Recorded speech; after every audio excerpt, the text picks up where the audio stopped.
What's going on, YouTube? Metal Complex here, and today I have something truly special to share with you guys. This custom fixed blade was made by somebody whose name I'm sure a lot of you are extremely familiar with, and that's Jim Skelton. This is his custom Hellraiser V2 in beautiful Chad Nichols stainless blackout Damascus. Oh my gosh, just beautiful.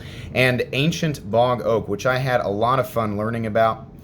So this knife was provided for basically presentation. That's what I do with custom knives, presentations and overviews, by my good buddy Jeff Goodnow, which is another name you guys are probably very familiar with now. I had known about this for a while, but I remember when Jeff said, I'm going to be taking possession of a custom Hellraiser from Jim Skelton. I was like, oh, I'm a huge Jim Skelton fan. You guys know that I've made that very clear on this channel, that I drew a ton of inspiration from watching Jim Skelton's channel.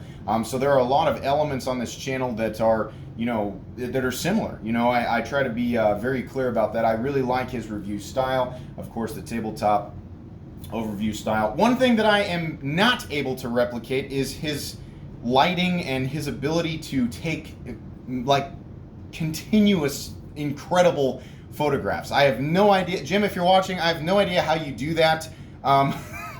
Maybe we can talk about lighting after this. I did reach out to Jim Skelton on Instagram, and I said, hey, I'm gonna be showcasing this knife on my channel. Would you mind giving me some information on it and some information on yourself? As even though I've been watching his channel since 2013, I definitely didn't know everything about him. And he was super cool. Gave me a ton of information, and so I have used that information to sort of put together a special presentation for you guys today.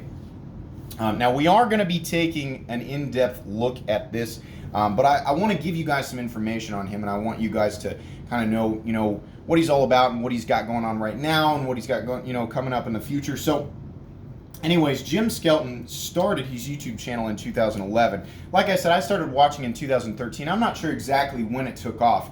I just remember seeing the craziest stuff I had ever seen on his YouTube channel. That's what most of them, most of us see. We go to Walmart and we see a Kershaw blur and we're like, wow. And then, we see Jim Skelton's channel and we're like, WTF. I had no idea any of this stuff ever existed. That was the first time I'd seen a Praetorian tie, by the way. Anyways, he made his first attempt at making a custom knife in 2016. I remember him talking about that, and I was thinking, wow, I mean, he's going to go from reviewer to knife maker. That's pretty cool. So his close friend, Jerry Moen, if you guys remember, I reviewed the custom mongoose on this channel, so I thought it was cool. Close friend Jerry Moen said that his knowledge of knives was good enough for him to, start making knives. And after making his first knife from a blank given to him by Jerry, Jim sat down and designed his first design, which was the occipital. Then a week later, he designed the tibia. Now, I'm going to cut the lights here. I'm going to move this knife out of the way. I'm going to cut the lights here so that you guys can see his work. I want to talk about this for a little bit. He was kind enough to send me a whole bunch of pictures. I can give you guys an example of what I mean when I say his photography is amazing. You guys know I have this application that allows me to control the, whatever you call it, the light, the exposure. So if this is a little dark, I'm sorry, but I really want to try and give as much definition to these pictures as possible. So this is the occipital, as it says right there. This was his first design. And then there's another picture of the occipital. He works with a multitude of different materials too, guys, by the way, and he applies a ton of different finishes. We're going to talk about that. But then the next design was the tibia. And again, I remember him talking about this on the channel. So he started making those immediately. One of the first occipitals went to, this was crazy to find out, I went to Bill Koenig. You guys know the Koenig, Bill Koenig is famous for making the Arius and the Mini Goblin right now. Fantastic, fantastic knife maker. So that's pretty cool. By January 2017, Jim had made around a dozen knives, all of which sold immediately. So that's when he decided to become a full-time knife maker. He sold many pieces from his personal collection to fund the proper equipment needed for knife making. He sort of built a shop. So the first 2 years, all of the models were names of bones, like scaphoid, mandible, scapula. With his last name being Skelton, he was telling me it was often, I mean, I can understand this, often mispronounced as skeleton, which is why when you load up one of his episodes or one of his uploads, you see that he's got the skeleton head or the skull logo. So that fit perfectly, but after a while he ran out of bone names that sounded good. So he also had an interest in horror and sci-fi movies, so he started using that as a foundation for naming some of his knives, hence the Hellraiser. If you guys have ever seen the Hellraiser movie, that obviously was the inspiration for the name of the knife we're talking about today. As his new skill set grew, he decided to tackle some more difficult grinds and blade shapes. So with inspiration from his friends Brian Ty, which to put a knife, in your head, the CRKT collab Ty-Tac 2, that's Brian Ty, and then Michael Ziba, the S2 and S5, I think are popular models. He decided to try a recurved tanto with a harpoon spine, a design of his own, but at the same time tipping his hat to Brian and Michael. The Hellraiser. Oh wait, there's a picture of the scaphoid. Sorry about that. I was gonna show that one, but I forgot that was in there. So there's the scaphoid, one of the ones named after bones. Beautiful. But anyways, the Hellraiser V1 was born. You guys, I remember this because there was some. I can't remember the name of the handle material, but it was something about Bifrost. I imagine that he drew inspiration from the mythology, the Bifrost. The Rainbow Bridge, right? Those of you who've seen Thor. This just blew my mind. I was like, what am I looking at? What space material am I looking at here? This is insane, right? So this was shocking to me that somebody, obviously he's got a ton of experience, but somebody going from knife reviewer and somebody who appreciates, the fine details of custom knives and knife making in general, just started to explode into like, oh my gosh, wow, that is really, really, it's intense and it's complicated, but it's also refined. And so I remember him showcasing this and I was just super impressed. Tried to imagine myself trying to make a knife, right? I can imagine making a flat spoon, but I don't know that I could ever just start making knives. So, he credits a lot of that to, of course, Jerry Moen. We'll talk about that some more.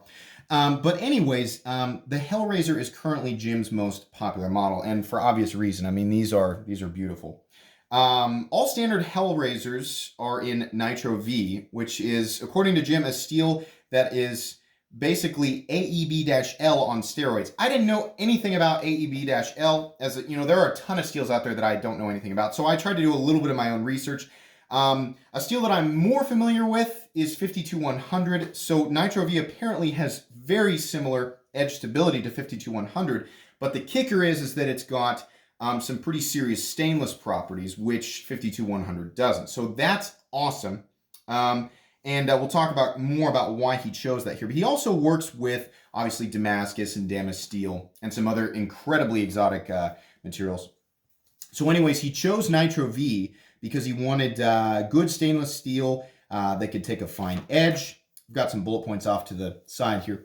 And because he could apply higher end finishes to it, like high belt satin, hand rub, or even mirror polish. That steel allowed him to basically a multitude of options.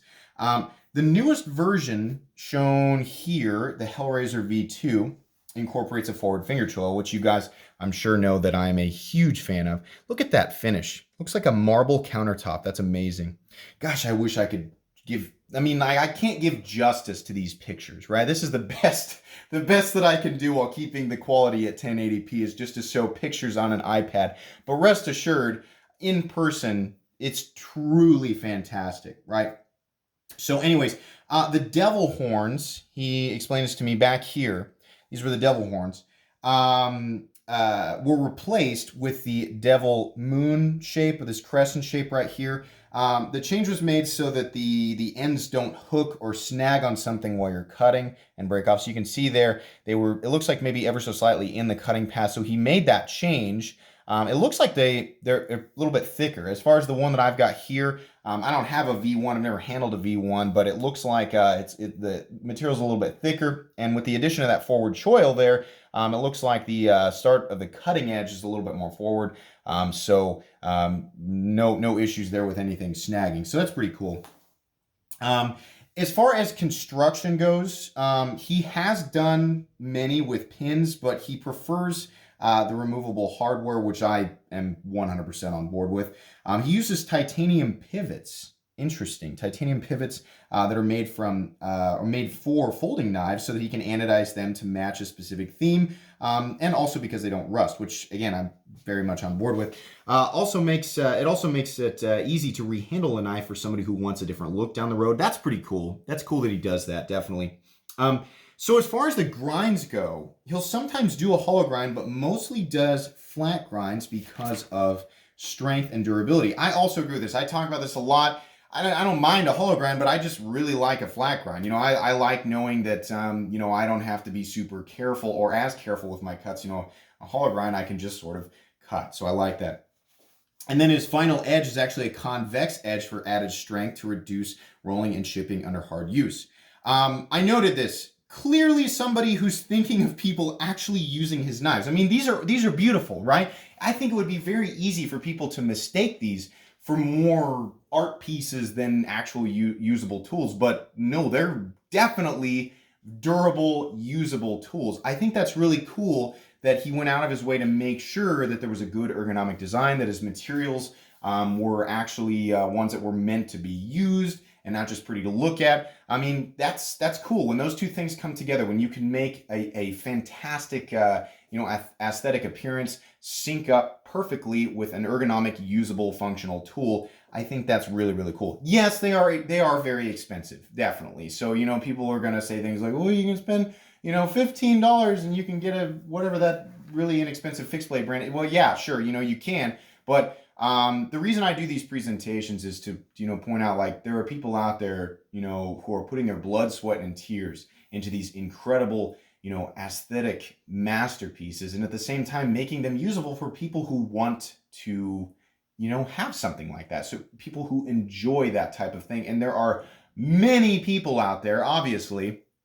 He sold his first 12 immediately, so there's plenty of people supporting this. Really, really cool.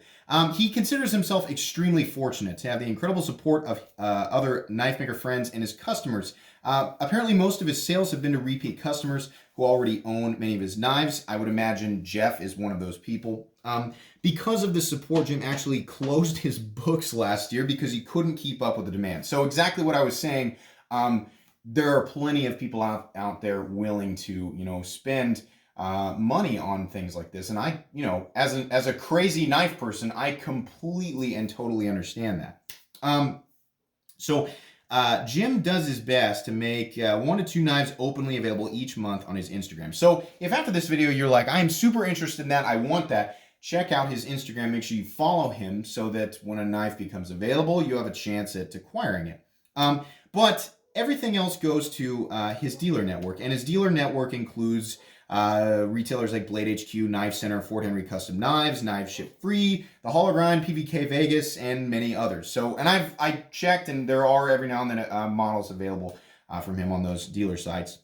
He does his best to keep them stocked with fresh and unique designs. Currently, this is interesting. Currently has 3 production collabs coming out.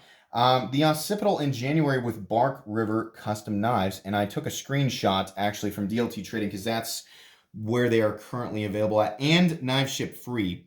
Now this is a rendered image, and these are, it shows that there's pre-orders available. It's just a screenshot, but you can see there that the collaborative effort there, what the end result roughly will look like.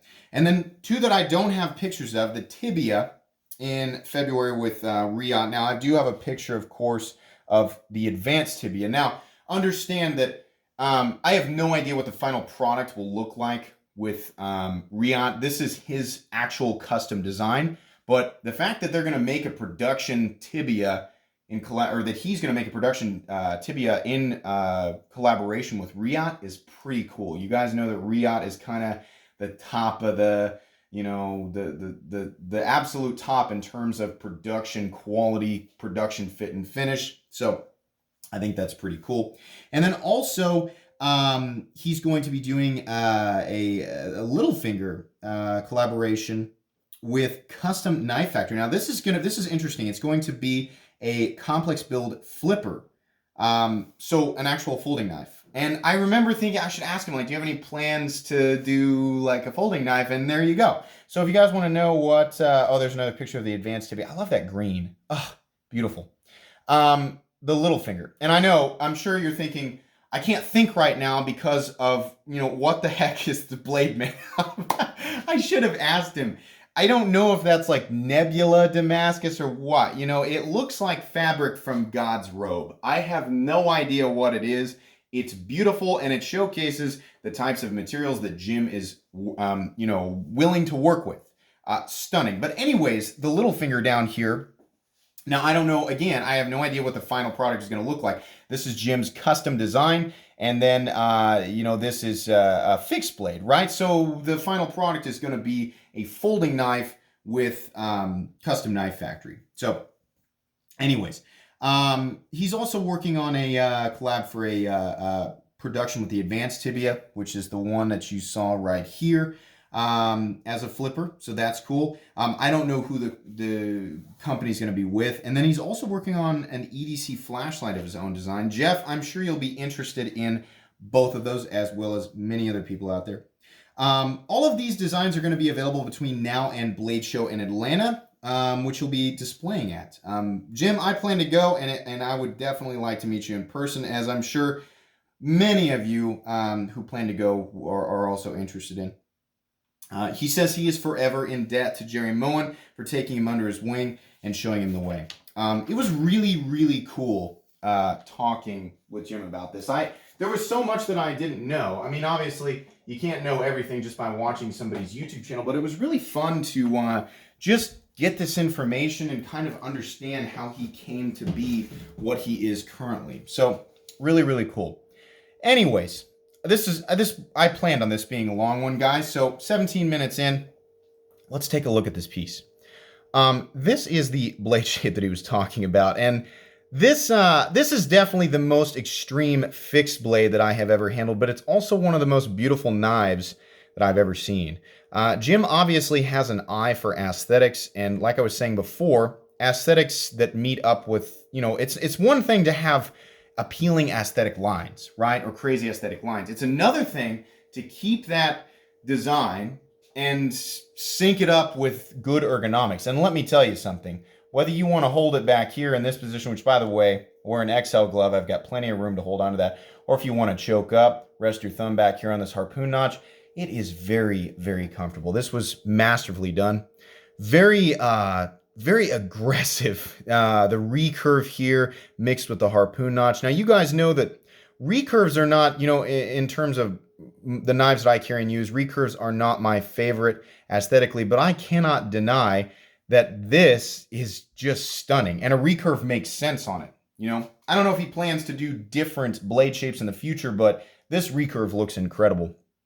Especially in contrast with this Chad Nichols Blackout Damascus. Wow. You can see there the edge, you know, the final convex grind there at the edge. Just beautiful. Now, I would imagine, you know, in actual use, making a cut, you know, and material being drawn from this recurve into the main part of the belly, that this would, yeah, functionally, yeah, no problem. Oh, and by the way, it looks to be about a 1/4 inch thick. And very stout down at the tip. Despite that, though, it does come down to a nice cutting edge. I mean, this was obviously professionally done. This has not been used, and just that, you know, that glassy smoothness that you get on a finished edge. I always look for that. Every time that you know, it doesn't matter if I'm, you know, opening up a $20 knife for myself or I'm opening up a $1,000 knife for myself. I always check. And there's a huge difference between, like, for those of you who are used to, you know, production knives, and I'm not trying to, that sounds really snobby because I like production knives too, but like the toothy edge that you get kind of on a brand new Benchmade and something like this. This is it literally like glass. That's how perfect that feels all the way down to the cutting edge. You can see prominent flat large flat coming out to about 85 to 90% the blade length. So lots of that durability in that quarter-inch stock there being brought out here. And then there is sort of a casual drop to the tip, but it maintains a lot of that thickness out to the tip. So this is definitely going to be, I mean, it's a beautiful piece, but it's obviously one that is meant to be used. Forward choil is fantastic. Really, really comfortable. You can absolutely choke up in there, and it just is perfect, you know, in combination. There's a little guard there, slides right between these first two fingers, and you can lock in, just fantastic.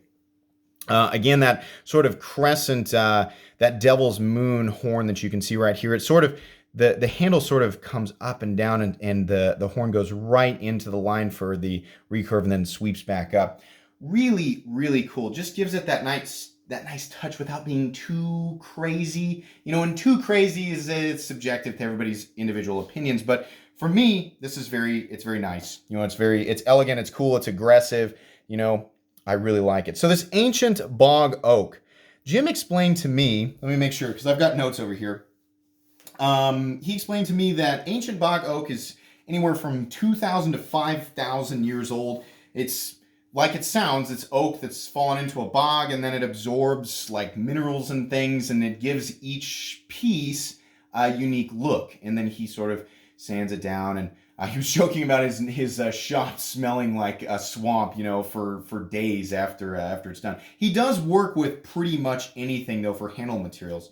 He does a lot of work with carbon fiber, carbo quartz, which I know is something that Jeff really, really likes. Custom resin pores, resin-infused exotic woods, and then fine exotic woods like desert ironwood, koa, I think, is that how you pronounce it? KOA, and then curly mango, etc. There's a whole bunch more. Just by looking at whatever material that was that he showcased on the very first Hellraiser V1, the Bifrost,